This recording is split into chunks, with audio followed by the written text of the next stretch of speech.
بسم اللہ الرحمن الرحیم. مسجد دارالسلام, Toronto, Canada. Sunday after 19th Taraweeh, 5th of July 2015. A short explanation on Surah Adiyat.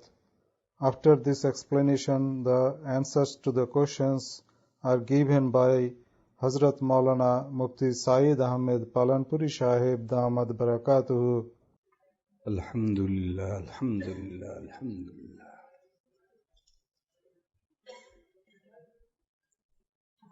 اعوذ باللہ من الشیطان الرجیم. والعادیات ضبحا فالموریات قدحا فالمغیرات صبحا فأثرن به نقعا فوسطن به جمعا إن الإنسان لربه لكنود وإنه على ذلك لشهيد. صدق اللہ مولانا العظیم. 3-4 سوال زبانی آئے ہیں، لکھ دیا نہیں کسی نے کچھ، ان کے جواب بھی دیں گے. اس سے پہلے ابھی امام صاحب نے وتر میں جو سورت پڑھی ہے اس میں جو مضمون ہے اسے سمجھ لیں. اللہ پاک ارشاد فرماتے ہیں کہ انسان اپنے پروردگار کی نعمتوں کا ناشکرا ہے. ان الانسان لربہ لکنود. بے شک، اس میں کوئی شک کی بات نہیں، پکی بات ہے. اس کو آپ لوگ کہتے ہیں سرٹنلی. پکی بات ہے کہ انسان اپنے پروردگار کا ناشکرا بندہ ہے، اور انسان خود اپنے گریبان میں منہ ڈال کر جھانک کر سوچے تو خود فیصلہ کرے گا کہ واقعی میں اپنے پروردگار کی نعمتوں کا ناشکرا ہوں. وَإِنَّهُ عَلَى ذَلِكَ لَشَهِيدٌ. اور بے شک وہ خود اس بات پر گواہ ہے. اپنے گریبان میں منہ ڈال کے سوچ، تو خود فیصلہ کرے گا کہ واقعی بات صحیح ہے، میں اپنے پروردگار کی نعمتوں کا ناشکرا ہوں. سوچنے کے لیے اللہ تعالیٰ نے ایک مثال بیان کی ہے. خود کو اس مثال کے ساتھ کمپیئر کرو تو تم خود فیصلہ کرو گے کہ واقعی میں ناشکرا ہوں. مثال کیا ہے؟ عربوں میں لڑائیاں ہوتی تھی، آج کل بھی ہوتی ہیں، مگر اب صورت بدل گئی ہے. اب راکٹ ڈالتے ہیں، میزائل ڈالتے ہیں. پہلے 2 چیزیں تھی، تیر اور شاہ سواری، گھوڑے کی سواری اور تیر اندازی. یہ بہترین ہتھیار تھے. چنانچہ سورہ توبہ میں اللہ نے فرمایا وَأَعِدُّوا لَهُمْ مَا اسْتَطَعْتُم مِّن قُوَّةٍ وَمِن رِّبَاطِ الْخَيْلِ. تیار کرو تم ان کے لیے، دشمنوں کے لیے، جتنا تمہارے بس میں ہو. مَسْتَطَعْتُم، کیا تیار کرو؟ پاور اور گھوڑے پالو. من قوت ومن رباط الخیل. حدیث شریف میں فرمایا کہ پاور سے مراد ہے تیر اندازی. تیر اندازی سیکھو، جتنی بھی زیادہ سے زیادہ بہتر سے بہتر انداز پر تیر اندازی سیکھ سکتے ہو تیر بناؤ اور گھوڑے پالو. تو یہ تیر اندازی 400 ہاتھ فاصلے سے تیر چلایا جاتا ہے، تو یہ محفوظ ہتھیار ہے۔ اور گھوڑے پر بیٹھے اور گھوڑا دوڑا ہے اور گھوم کر کے آ گئے، یہ بھی محفوظ ہتھیار ہے۔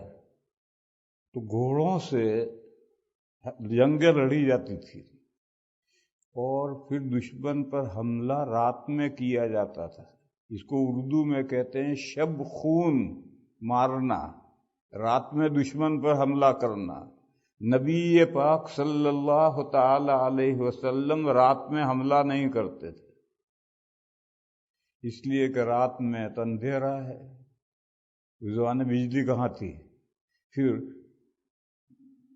زد میں، لپیٹ میں عورتیں بھی آتی ہیں، بچے بھی آ سکتے ہیں، جبکہ جنگ میں عورتوں کو اور بچوں کو مارنے کی ممانعت تھی، تو عورتوں کو نہیں مار سکتی، بچوں کو نہیں مار سکتی۔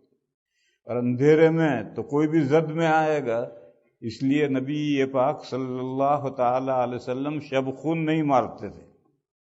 مگر عربوں میں تو شب خون مارنے کا رواج تھا، اس لیے احتیاط پوری کرتے تھے کہ دشمن اگر شب خون مارے تو پوری فوج کو کوڈ ورڈ بتلا دیا جاتا تھا، ہر جنگ میں الگ الگ۔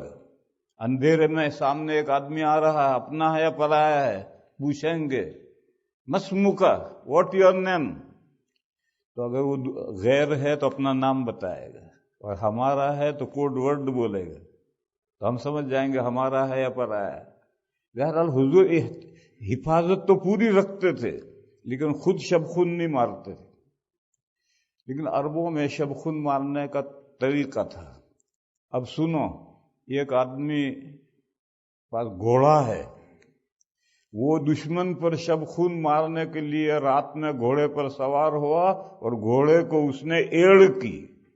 یہ جو ایڑیاں ہیں یہ پیر پر مارتے ہیں۔ گھوڑا اتنا ہی برداشت کر سکتا ہے، اس سے زیادہ برداشت نہیں کر سکتا۔ بس اس نے ایڑ کی اور گھوڑا سرپٹ لے کر بھاگا، اور اتنا بھاگتا ہے کہ اس کی کوکھ، پچھلا حصہ جو کوکھ ہے وہاں ایک تکونا ہے، اس میں ہڈی نہیں ہوتی ہے، بھوکا ہوتا ہے تو کھال دب جاتی ہے، پیٹ بھرا ہو تو کھال ابھر آتی ہے، وہ کھال اٹھ اٹھ کر گرتی ہے۔ دوڑنے جب دوڑے گا تو سانس چڑھے گا، تو اس سانس چڑھنے سے یہ کھال اٹھ کر گرتی ہے اور آواز آتی ہے تھپ۔ فرمایا قسم ہے ان گھوڑوں کی جو دوڑنے والے ہیں اس حال میں کہ ان کے پیٹ سے تھپ تھپ تھپ کی آواز آتی ہے، بہت تیز دوڑے گا، سانس چڑھے گا، تب یہ آواز پیٹ کھال کودے گی۔ پھر عرب کا علاقہ پتھریلی علاقہ ہے، اور پتھریلی علاقے میں جانور کے پیر کے نیچے نعل لوہا باندھنا پڑتا ہے۔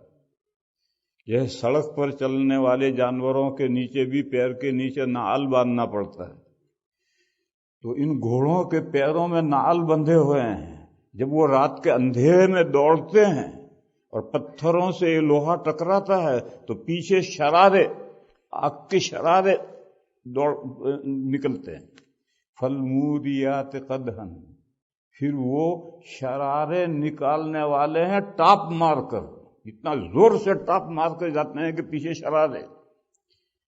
فالموریات قدحا فالمغیرات صبحا، یہ گھوڑا کہاں جا رہا ہے؟ صبح کے وقت میں دشمن پر حملہ کر رہا ہے، صبح کا سہانا وقت ہے، ساری دنیا آرام کی نیند لے رہی ہے، اور یہ گھوڑا جانوروں کو بھی اس وقت بڑی شاندار مزیدار نیند آتی ہے، انسانوں ہی کو نہیں، مگر یہ گھوڑا سو نہیں رہا، صبح کے وقت میں دشمن پر حملہ کر رہا۔ فالمغیرات صبحا، اور ایک گھوڑا نہیں، بہت سارے گھوڑے ہیں، وہ گھوڑے اپنے مالکان کو لے کر اتنا دوڑتے ہیں صبح کے وقت کہ غبار اڑ جاتا ہے۔ صبح کا سہانا وقت ہے، شبنم پڑی ہوئی ہوتی ہے، غبار نہیں اڑتا، مگر اتنے تیز گھوڑے دوڑتے ہیں کہ غبار اڑتا ہے۔ فَأَثَرْنَ بِهِ نَقْعًا، بس ابھارتا ہے وہ مالک کے ساتھ غبار کو، اور پھر اپنے باس کو لے کر دشمن کے مجمع کے بیچ میں گھس جاتا ہے. فوسطن بہ جمعا. گھوڑا بڑا سمجھدار ہے، جیسے کتا بڑا وفادار ہے، جیسے گھوڑا بڑا سمجھدار ہے. اور اللہ نے اس کو 2 کان نہیں دیے، 2 رادر دیے ہیں یوں، اور یوں گھومتے رہتے ہیں. 10 مائل پر خطرہ ہو تو گھوڑا اڑ کے کھڑا ہو جائے گا، آگے نہیں بڑھے گا. وہ یہ نہیں سمجھتا کہ میں دشمن کے مجمع میں گھس رہا ہوں تو گولی چلے گی تو مجھے بھی لگے گی، سوار کو بھی لگے گی.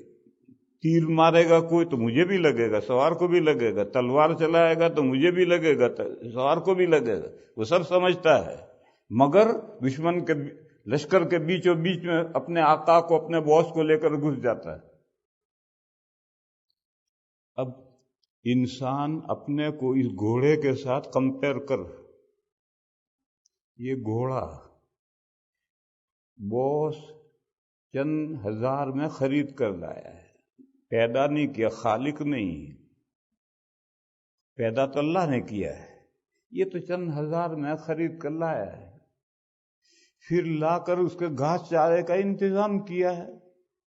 اور گھاس چارہ بھی اس کے باس نے نہیں پیدا کیا ہے، وہ بھی گھاس چارہ بھی اللہ نے پیدا کیا ہے. وہ خرید کے لا کر کے اس کو ڈالتا ہے اور پھر اس کی ٹہل کرتا ہے.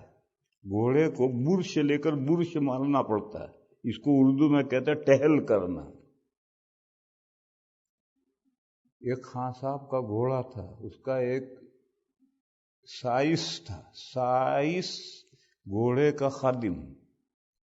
وہ گھوڑے کو ٹہل نہیں کرتا تھا، برش نہیں مارتا تھا. تو اس کا جو مالک تھا وہ روز غصے ہوتا تھا کہ تو گھوڑے کی خدمت نہیں کرتا. ادھر سن کے ادھر نکال دیتا تھا. ایک رات گھوڑا چوری ہو گیا تو اب وہ خادم ڈرا کہ اب تو باس جو ہے یہ تو پٹائی کرے گا میری. تو جنگل گیا اور یہ خرگوش ریبٹ پکڑ کے لایا اور لا کر گھوڑے کے استھان پر باندھا، آگے بھی باندھا، پیچھے ٹانگ بھی باندھی، اور برش لا کر آہستہ آہستہ. باس نکلا، ارے کیا کر رہا، گھوڑا کہاں ہے؟ اس نے کہا حضور یہ رہا گھوڑا، آپ کہتے تھے ٹہل نہیں کرتا، آج میں نے ٹہل شروع کی ہے، اب اتنا رہ گیا ہے، رہنے دوں یا ختم کروں؟ تو مالک اتنا ہی تو کرتا ہے، خرید کر لاتا ہے، گھاس چارے کا انتظام کرتا ہے، ٹہل کرتا ہے. مگر جب باس اس کے اوپر بیٹھتا ہے اور ایڑ کرتا ہے تو گھوڑے کی وفاداری دیکھو. دوڑتا ہے سرپٹ، پیروں میں سے انگارے جھڑتے ہیں. صبح سہانے وقت میں دشمن پر جا کر حملہ کرتا ہے اور اتنے دوڑتے ہیں گھوڑے کے، صبح کے وقت میں غبار اڑ جاتا ہے اور اپنے آقا کو لے کر دشمن کے بیچوں بیچ میں گھس جاتا ہے.